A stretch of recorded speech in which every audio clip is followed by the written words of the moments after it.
So to use your VIP points, you'll log into your website. Right up here on the top, it says VIP points.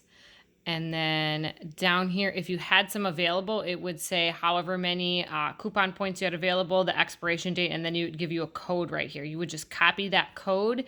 And then if you want to use it on your FlexShip, you go under Shop, go under My FlexShip. Oops, sorry, My FlexShip.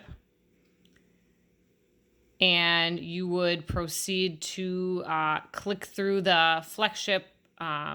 Okay, edit. Okay, hit the next. Hit the next. Hit the next. And when you get to the payment option, okay, yep, card right there.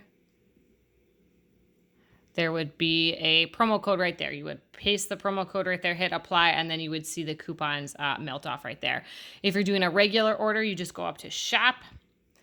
Then you add whatever product that you want. So I'll just throw this in there so we can see. Okay, you would go to, oops, skip.